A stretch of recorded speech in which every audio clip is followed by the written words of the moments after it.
Hey there, guitar maniacs all over the world. It's your man Martin Jarrett here, and you probably heard the awesome news. Universal Audio finally implemented MIDI into their UAFX pedals. So they talk MIDI now, which means they're way more compatible with my personal needs for live playing, and I didn't hesitate and immediately built my future pedalboard because I'm totally convinced that the Universal Audio UAFX modeling is way ahead of everybody else. Enjoy. That MIDI control is just fantastic. Let me show you. This is my usual rhythm sound. That is just the knuckles dry, and if I needed a bit more, now I have a little bit of delay. So this is the pedalboard in all of its glory.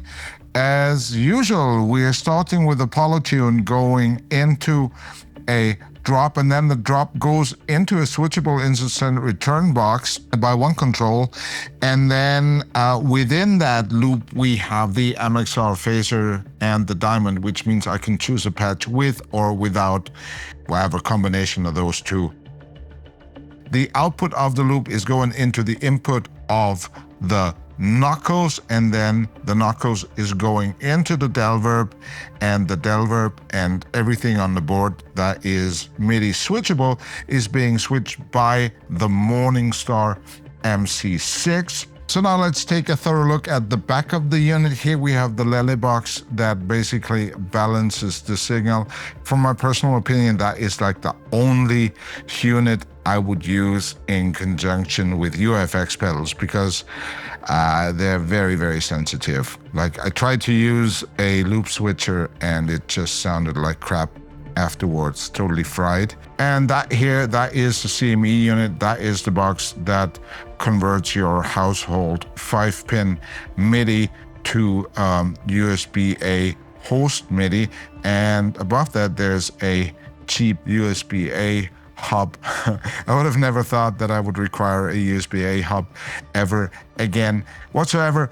That Logilink distributes the USB-A host MIDI signal between the two UAFX pedals. So one of those feeds the DelVerb and the other one feeds the knuckles.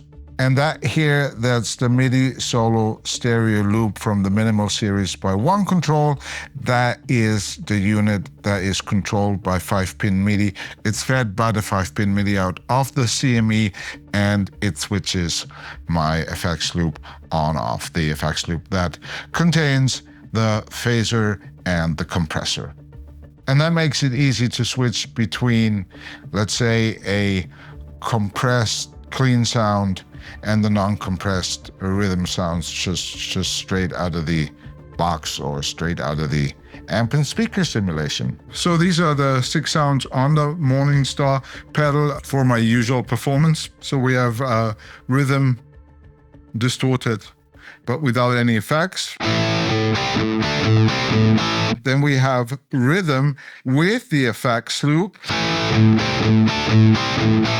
and some delay. So I can choose just to have the delay or the delay with compression or the delay with compression and phaser.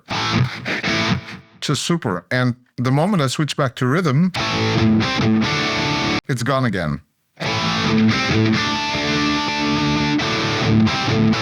In the middle I have a lead sound. It's got a dotted 8th delay, but no effects. And then, if I switch up, I have the lead plus. Compressor is in. Not a compressor and phaser. If I switch back to the normal lead, both are gone, and I can actually switch in between. And the other sound that I have is the clean sound, which always has the effects loop on in case I want to have the compressor, or I can change between pure distorted rhythm to clean with the compressor. Also got a delay, a little bit of delay.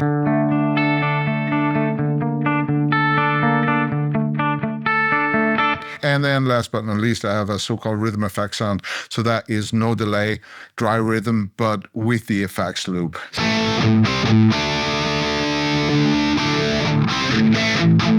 Now I'm switching between that one and the rhythm sound.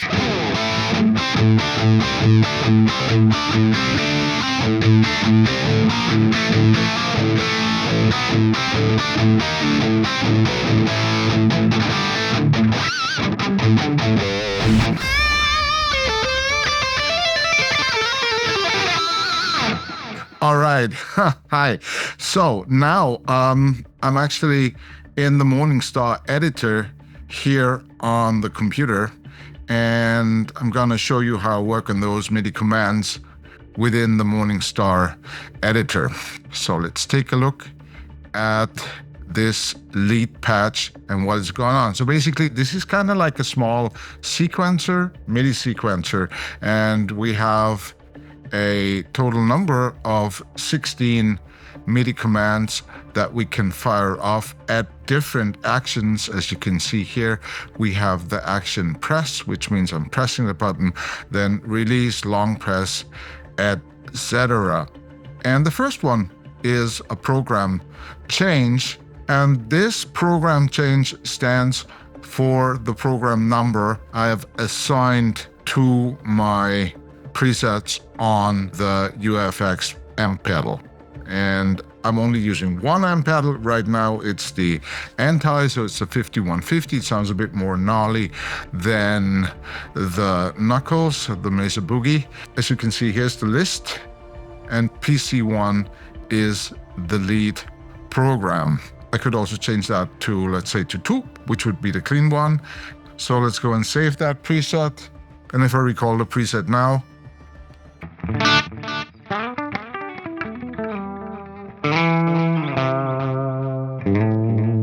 it's the clean one. But of course we want to go back to PC1, and of course whatever you set it to, that's your personal choice. So I went back to PC1. I'm gonna save the preset, and if I recall it again,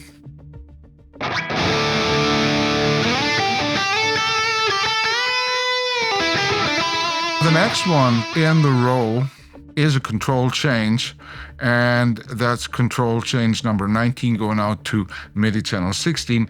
That is the channel that I've chosen for my DelVerb pedal, and the CC value is 1.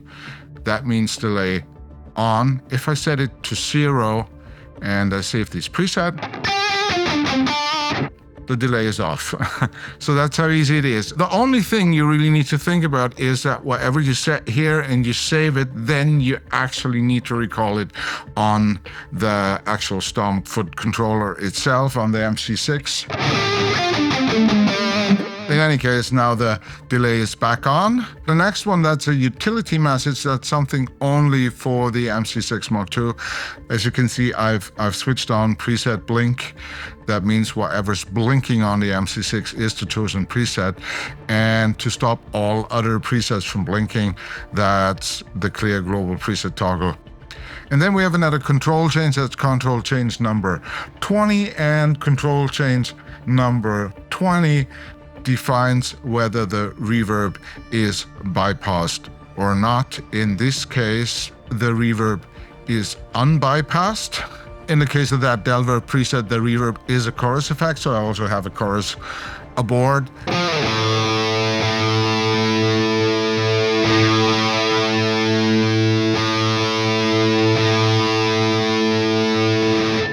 Maybe I just want to go and switch it off, so I set that CC value to 0. Again, I recall the preset. So that is off now. Next one is control change 25, and that's the division. Right now it's set to a dotted eighth.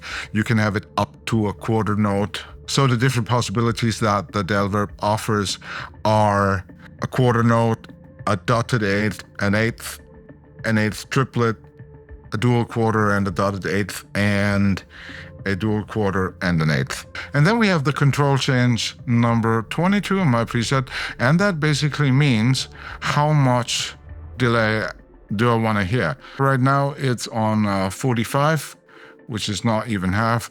So let's say I pick something like 80, and this is how that sounds.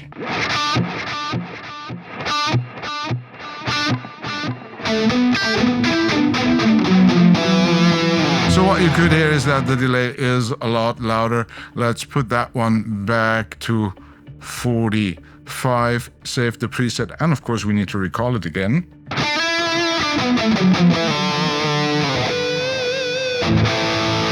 As most people probably know, that DelVerb brings together a tape delay, digital delay, and a bucket and brigade delay. And the cool thing is you can also recall the different types of delay via MIDI, but we're not going to do that because each and every type comes with a different mod. And in case of the digital delay that we're using now, the mod is either a flanger or a chorus on the repeats. So let's try that out. Taking a look at the CCs of the DelVerb that you can actually, if you wanted to, customize using the app, but we're going to use the default ones that you can find on the homepage. We go to press on message 8. We're going to say it's a control change, and it's of course going to affect only MIDI channel 16, and then the control change number is 27. And on that 27, we can now choose the mod value. When set to 0, the mod is basically switched off. And then up to 63, we can control the intensity of the mod. So let's go to 63, which should be a very hefty flanger on the repeats. And this is what we just programmed.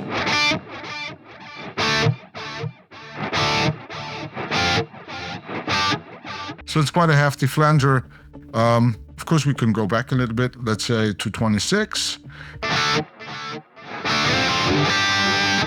It's not that bad. As I said before, in case of the mod, when we change the values to something that's over 63, we're getting into the second mod part, which is the chorus, which is defined as 64 to 127. So let's go somewhere in between 94 and saving the preset. And let's fire off the new preset. Oh, nice chorus, isn't it?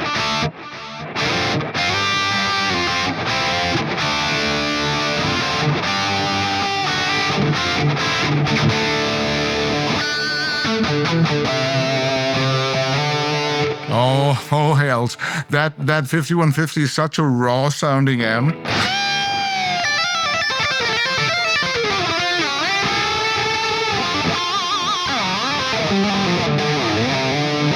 Raw sounding, but still creamy. Last control change, which is going out to MIDI channel number 4, or it used to be the last one.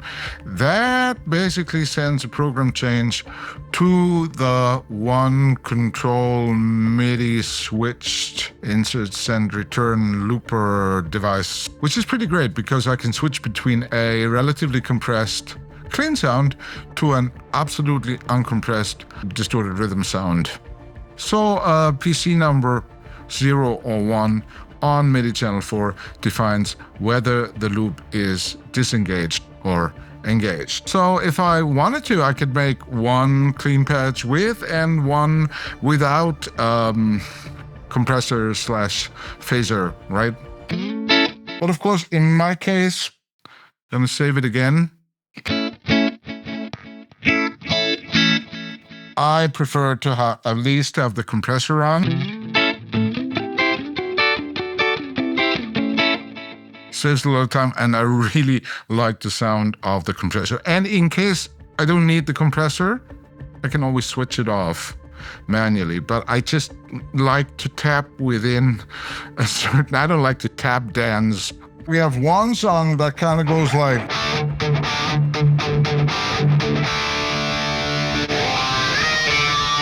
Switch to that one, and then back again. And I only have to press one button. I don't have to switch on the phaser and the delay and switch it louder, right? These are three things in one, which is usually easy on something like the Quad Cortex or on FM3 or whatever, but it's really, really hard with an analogish setup. But the sound is so rewarding, isn't it? Like,